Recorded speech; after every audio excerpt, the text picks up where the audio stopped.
Chapter है हमारा science का गुरुत्वाकर्षण। गुरुत्वाकर्षण आप सभी जानते होंगे। गुरुत्वाकर्षण क्या होता है? गुरुत्वाकर्षण गुरुत्वाकर्षण बल जो भी होता है हमारा गुरुत्वाकर्षण बल। तो गुरुत्वाकर्षण बल को आप जानते होंगे कि हम F से डिनोट करते हैं। गुरुत्वाकर्षण बल होता है हमारा F बराबर होता है G m1 m2 अपॉन में r स्क्वायर। ये हमारा लगता कब है?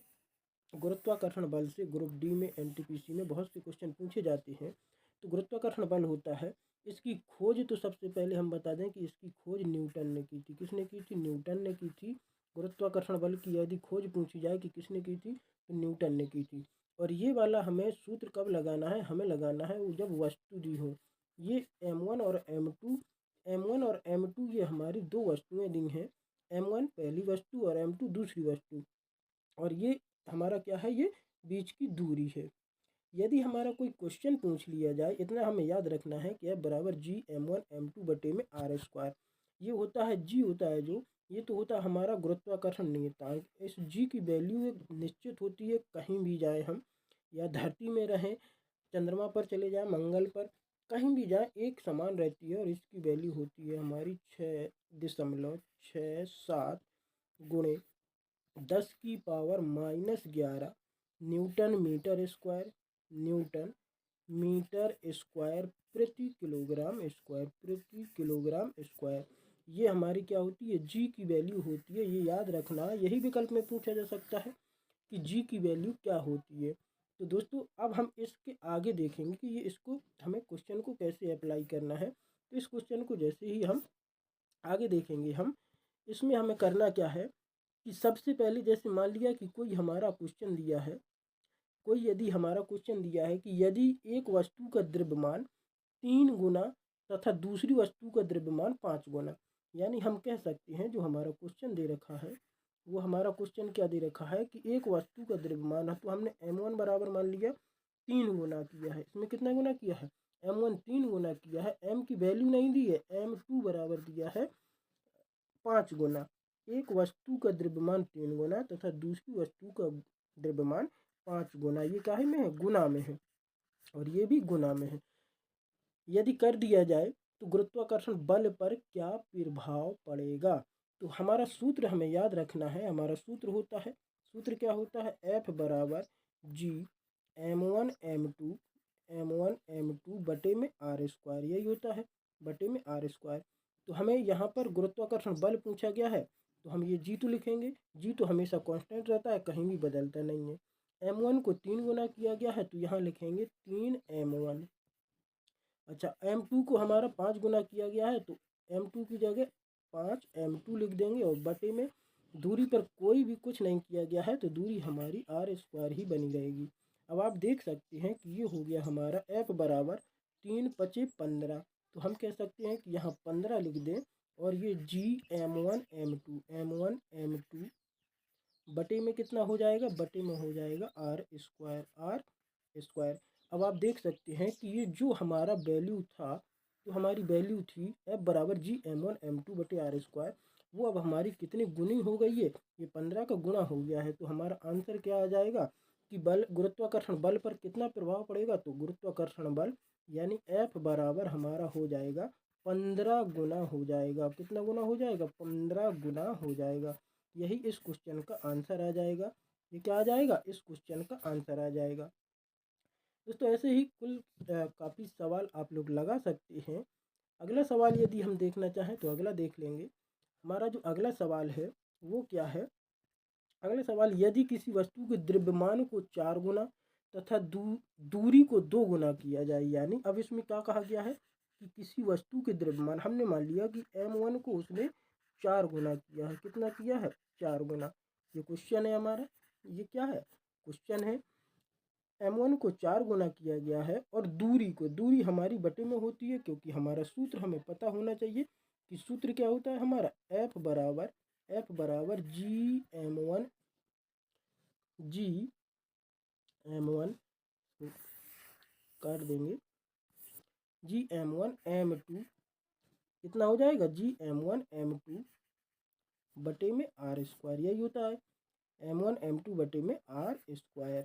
तो ये हमारा m1 की वैल्यू 4 गुना की गई है और दूरी यानी कि आर, ये त्रिज्या कितनी दी है, दूरी को 2 गुना किया गया है, दूरी को 2 गुना किया गया है, ये हमारा 2 गुना है, कितना है 2 गुना है। तो दूरी को हमने 2 गुना लिख दिया, 2 गुना कर दिया गया है। तो F पर यानी कि गुरुत्वाकर्षण बल पर क्या प्रभाव पड़ेगा। तो F बराबर, हम वही फिर से करेंगे, F बराबर जी तो कांस्टेंट रहता है, ये बदलना नहीं है। m1 को 4 गुना किया गया है तो यानी 4m1 गुणा में क्या है m2 और बटे में क्या करेंगे, दूरी को 2 गुना किया गया है। पहले हमारी आर स्क्वायर थी, अब यदि हम 2r करेंगे तो यहाँ पर करेंगे 2r का स्क्वायर, यही करेंगे 2r का स्क्वायर। तो ये हमारा हो जाएगा, कितना हो जाएगा, आप देख सकते हैं कि F बराबर हमारा हो जाएगा, ये तो ऊपर 4 आ जाएगा, ऊपर कितना आ जाएगा 4, ये जी ज्यों को त्यों बना रहेगा और m1 m2 हो जाएगा, बटे में कितना हो जाएगा, 2 का स्क्वायर करेंगे तो 4 हो जाएगा और आर स्क्वायर हो जाएगा, ये 4 से 4 कैंसिल हो जाएगा।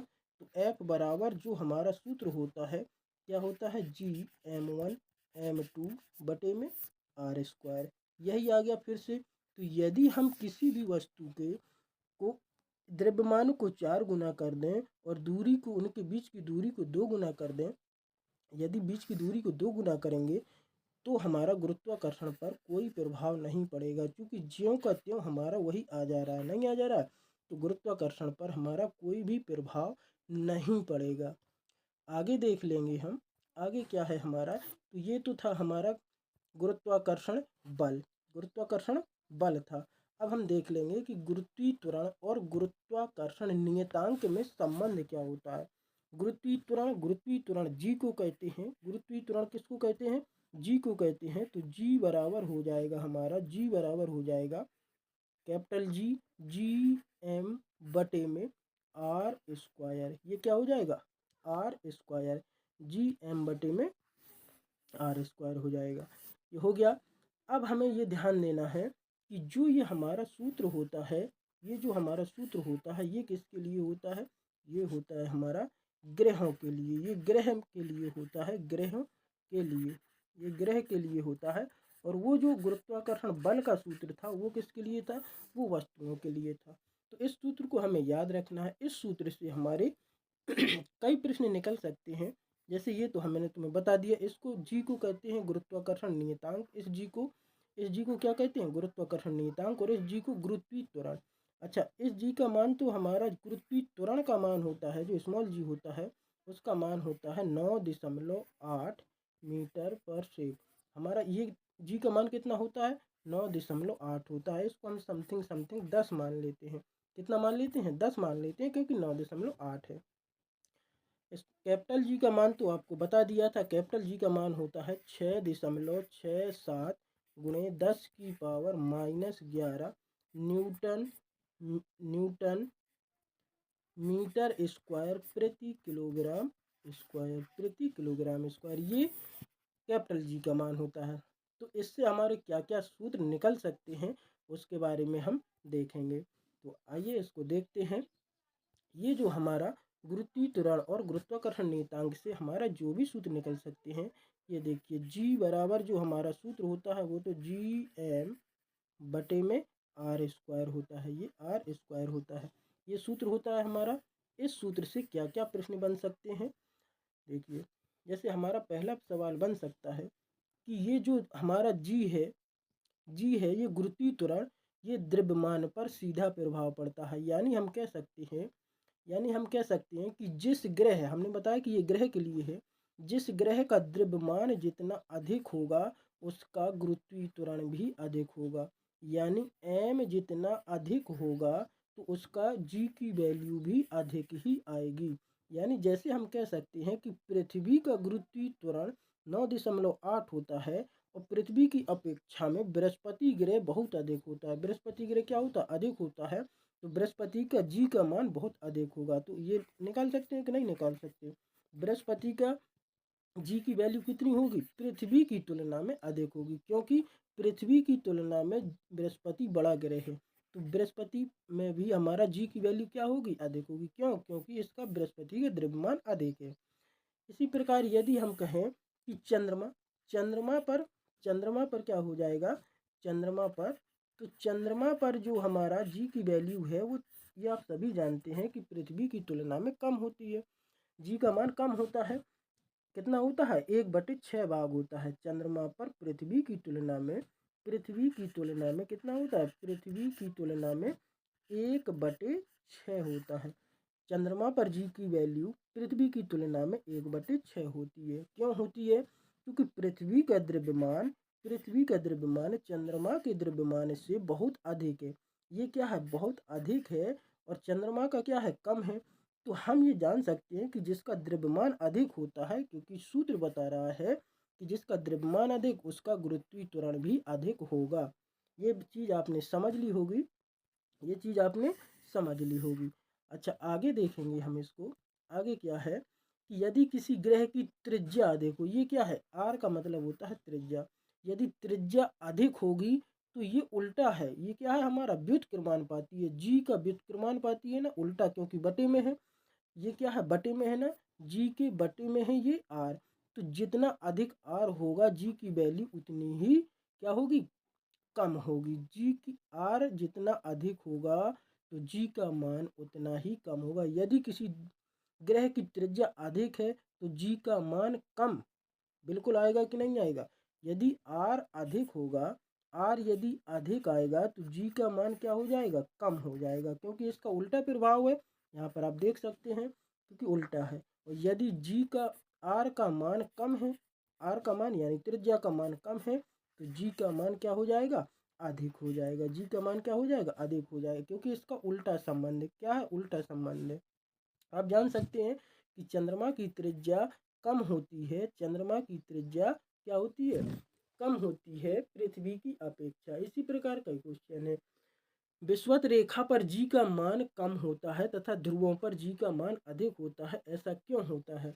तो आप जान सकते हैं कि जो हमारी पृथ्वी है वो बिल्कुल गोल ना होकर के थोड़ी चपटी है। तो ये हमारी, ये वाली जो है, ये हमारी क्या है, विषुवत रेखा, और ये क्या है, ये भूमध्य रेखा है। ये क्या है, भूमध्य रेखा, और ये ध्रुव वाली रेखा है, ये ध्रुव है। तो आप जान सकते हैं कि यहाँ पर आर क्या है, कम है, यहाँ पर आर, और यहाँ पर R2, यहाँ पर R1 लिख दें, यहाँ R2, तो R2 की वैल्यू अधिक होगी, क्योंकि ये यहाँ पर चपटी है।